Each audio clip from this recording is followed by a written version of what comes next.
Далі будемо говорити про нашу сусідку, щоправда, не Росію, а Білорусь, адже там армія братиме участь у вирішенні внутрішніх конфліктів. Палата представників парламенту в другому читанні схвалила законопроєкти, які вносять зміни до законів з питань національної безпеки. Зокрема, закон про Збройні сили Білорусі розширив перелік завдань білоруської армії, який тепер включає участь у запобіганні внутрішньому конфлікту, а в разі його виникнення – сприяння його припиненню. Серед нововведень – визнання збройного нападу агресію не лише проти Білорусі, а й проти так званої союзної держави або держави, що є членом ОДКБ. Про це будемо говорити далі з Сергієм Бульбою, білоруським громадським та політичним діячем, засновником Білого легіону, головою Білорусь 2.0 «Робім разом». Пане Сергію, я вас вітаю. Дякую, що сьогодні долучились до нашого ефіру. Доброї ранці, вітаю. Отже, бачимо, що чергові у нас нововведення в Білорусі. На вашу думку, чому Лукашенко їх запровадив? Для чого це було? Це все ж таки контроль внутрішній? Чи, можливо, тоді такий був тиск з боку Росії задля того, аби в Білорусі запровадили такий закон? Ну, вы видите, натурально Лукашенко хочет догодить России, потому что со своими контактами с Заходом и со Злученными Штатами он явно-таки раззловал Россию. России не подобається то, что зараз відбувається. Это привело до того, что глядите, Лукашенко стал остерагаться у тым ліку за свою безпеку. Вот апошні ягоны візит у Вітебскую область супроводжаўся тым, што ягоная сістэма аховы была дастаткова побольшаная, прычым не толькі внутрыведомствам, звычайна за гэта адказвала служба бяспекі прэзідэнта, але ж у тым ліку і з боку Міністэрства ўнутраных спраў як бы СОБР забяспечваў там вонкавы перыметр. То бок явно Лукашенко асцерагаецца за сваю бяспеку, таму ён стараецца дагадзіць як бы так і адным і другім, што называецца, расцягнуцца на такім шпагаці, каб, дай Боже, каб не порваўся. Тобто це означає, що Лукашенко, можливо, боїться і такого собі Майдану в Білорусі? Ён усяго боится, ён цудоўна разумее, што ён ёсць нелегітымны, разумееце. От 20-й год для яго стаў нечаканасцю, тому што ён звыкся. Крайнія выбары, калі ён выйграваў, сумленныя, это былі першыя і максімум другія ў 2005 годзе. А ўсё, што датычыць далейшыя перыяды 2010, 2015, 2020, то бок ён ужо цудоўна разумеў, што самае галоўнае, што ён напіша, і народ як бы так праглынае, ўсё нармальна, ўсё спакойна. Так вот, у 2020 годзе ён быў, конечно, вельмі здзіўлены, чуе то яны раптам перасталі цярпець, чуе то яны раптам абурыліся. Сітуацыя, ён сапраўды баіцца ўсяго. А ў тым ліку, глядзіце, Расія заўсёды пралічвала цераз сваю агентуру, цераз прадстаўнікоў расійскай амбасады. Расія пачынала хвалявацца, калі рэальны, менавіта не медыйны, а рэальны рэйтынг Лукашэнкі рабіўся ніжэй за 27%. Яны лічылі, што каля траціны для таго, каб дыктатура такая існавала і дастаткова як бы эфектыўна кіравала працэсам, дастаткова, каб хаця б была траціна тых, хто шчыра падтрымлівае Лукашэнку. Да. І ён стараўся як бы ўвесь час як бы так гэты ўзровень трымаць. На сённяшні дзень атрымалася так, што гэтымі беспрэцэдэнтнай хваляй пасадак, пачынаючы з верасня 2020 года, верасень то серпень, так? То самае, яны выціснулі з краіны ад 700 тысяч до 2 мільёнаў народу. Для Беларусі у колькасці 9 мільёнаў, разумееце, 2 мільёны это абсалютна крытычна. Так што Лукашенко на сённяшні дзень стараецца завозіць, ён вядзе прапаганду, што яны дамовіліся, што там 150 тысяч маладых спецыялістаў з Пакістану прыедзе, што гаворыць пра тое, што рэальна ў Беларусі не засталося каму рабіць. Але ж ведаеце, самае дзіўнае, што статыстыка за мінулы год паказвае, што і пакістанцы не хочуць ехаць у Беларусь. Ці баіцца ён Майдану? Ён сур'ёзна, ён усяго асцерагаецца, таму што, як кажа міністр унутраных спраў ягоны Кубрыкоў, ён гаворыць так, што калі планавалася амністыя па турмах, то яны сказалі, што яна ні ў якім выпадку не будзе датычыць палітычных. Таму што, кажа, калі мы перастанем іх пераследаваць, яны зноўку пачнуць актыўна работаць супраць нас. Таму Лукашенко, да, і для яго і Майдан, і вонкавая пагроза, ў першую чаргу з боку Расіі, яна вельмі крытычная. Але ж глядзіце, я бы добавіў яшчэ такі аспект, што я бы параўнаў Лукашенку з Мадура. То бок мы бачым, што амерыканцы робяць з Венесуэлы, што яны прапануюць, што яны плануюць. То бок была прапанова для Мадуры, каб ён перадаў, у прынцыпе, кантроль над нафтаздабычай, над нафтаперапрацоўкай менавіта амерыканскім кампаніям. Падобна, што ён не пагадзіўся, і на сённяшні дзень, як бы так, Мадуру пагражаюць амерыканцы тым, што яны яго знясуць цалкам. То вот калі Лукашенко гаворыць пра эту вялікую сделку са Злучанымі Штатамі, то падобна, што нешта падобнае ў нас адбываецца. А што ў нас можна перадаць? У нас у першую чаргу это сплав калію і ўсё, што датычыць калію. Лукашенко паспрабаваў, калі гаварыць пра экспорт беларускага калія, менавіта на Злучаныя Штаты, на Паўдзённую Амерыку, то, у прынцыпе, тут самым галоўным робіцца аспект, якім чынам, якой лагістыкай перавозіць.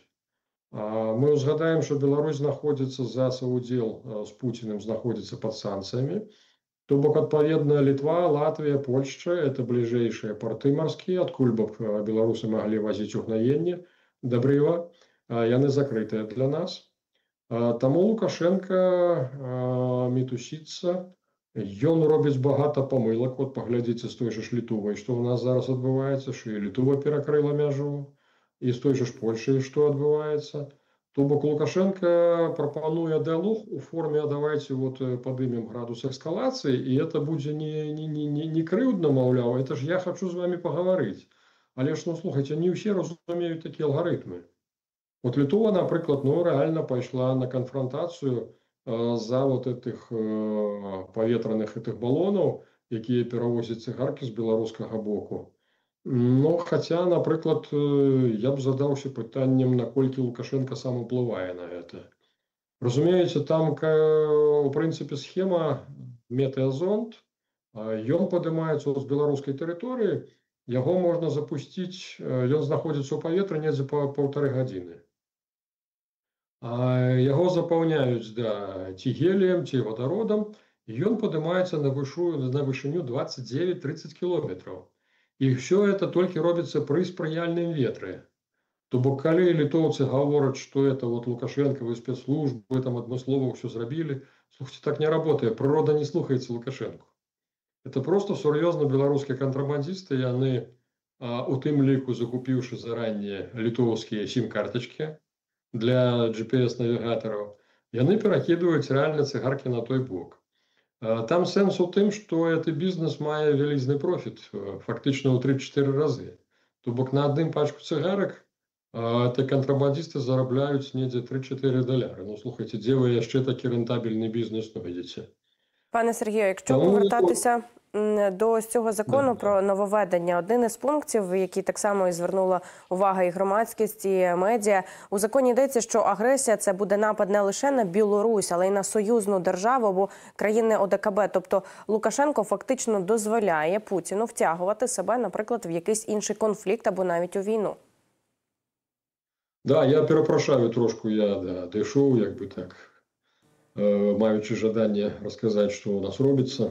Сапраўды вы маеце рацыю, глядзіце, у АДКБ ўходзіць 6 краін, і то бок напад на які-небудзь Туркменістан, то Лукашенко таксама мусіць яго абараняць. Ну, але ж, глядзіце, тут ідзе несупадзенне таго, што тэорыя, і таго, што ў рэальным жыцці адбываецца. Напрыклад, у расійскай Z-благасферы яны вельмі абураныя паводзінамі Лукашэнкі і ўвогуле беларусаў. То бок яны прыводзяць прыклад КНДР. Вот глядзіце, КНДР на сённяшні дзень прыслала яшчэ 5000 сваіх жаўнераў, сваіх салдат для таго, каб яны удзельнічалі на расійскім баку агрэсію супраць Украіны.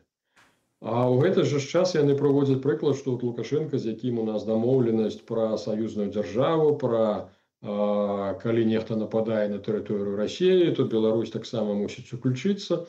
І прыводзяць прыклад, напрыклад, калі Украіна заходзіла на Куршчыну, то чамусьці, маўляў, беларусы вот там не з'явіліся і як бы так нават не выказалі ні падтрымкі, ні спачування, нічога. То бок Расія пакрыўджаная на Лукашенку рэальна ў гэтым плане. І тое, што вот прадушваецца заканадаўча, яшчэ раз як бы падштурхнуць Лукашэнку, паказаць, што вот мы б хацелі, каб было б вот так вот. Ну, але ж насамрэч, слухайце, ну, беларусы не хочуць ваяваць ні з кім, і тым больш яны не хочуць ваяваць з Украінай. Вот чым праблема. І Пуцін это цудоўна ведае, але ж ну, заканадаўча ён хоча завязаць у гэта сапраўды. Тое, што вы гаворыце, да, вы узгадывалі, што арміі дазволена ўдзельнічаць у задушэнні нейкіх канфліктаў унутры краіны. Звычайна, глядзіце, у нас і так перакос у бок Міністэрства ўнутрашніх спраў. То бок у нас у Беларусі Міністэрства абароны мы ацэньвалі каля 65 тысяч чалавек, а Міністэрства ўнутраных спраў было 130 тысяч. То бок ужо быў значны перакос, што паказвала, што мы ў першую чаргу баімся свайго народа, а не вонкавага нейкага нападу. Ну і тут зноўку тая ж самая тэндэнцыя. То бок калі нават армія, Міністэрства абароны дазволілі дапамагаць афіцыйна менавіта Міністэрству ўнутраных спраў, то это гаворыць рэальна тое, што Лукашенко ў першую чаргу баіцца свайго народа. Ну так, і тут цікаво дізнатися реакцію суспільства на такий закон, адже розуміння того, що, наприклад, ці ж військові можуть, грубо кажучи, придушувати якісь там повстання, скажімо, або протести на території Білорусі, це означає, що фактичний дозвіл білорусів, ну, стріляти це вже гучно буде сказано, але ну, придушувати ці повстання, тобто білоруси проти білорусів. Слухайте, така ситуація така, що білорусів ніхто не запитується. От сур'ёзна, глядзіце, на сённяшні дзень грамадская думка, іх ніхто не слухае. Тут няма вот тое, што Лукашенко гаворыць, што мы перагарнулі старонку тую 20-го года, што вот гэтыя пратэсты, ладно, сабе там былі, але ж зараз усё спакойна, ўсё нармальна. Няма тое, што называецца сацыяльны договор. Ёсць тое, што беларусаў зламалі, прыдушылі, як бы прымусілі маўчаць. Вот эта сітуацыя ёсць. Але ж, ну, слухайте, я б усё роўна сказаў, што, ну, вот, як, напрыклад, торф гарыць, зверху можа нічога не відаць, а вот унутры ўсё роўна яно будзе тлець увесь час. І невядома, калі яно насамрэч выбухне. Вот это Лукашенко вельмі асцерагаецца, чаму вот это ўсе законы і приймаюцца на сьогоднішній день. Пане Сергію, будемо сподіватися, що все ж таки настане той день, коли білоруси зможуть жити, напевно, більш вільно, скажімо так, і ось цих таких законопроєктів не буде на території вашої країни. Пане Сергію, дякую вам за цю розмову. Сергій Бульба, білоруський громадський та політичний діяч, засновник Білого легіону, голова Білорусь 2.0. Робім разом.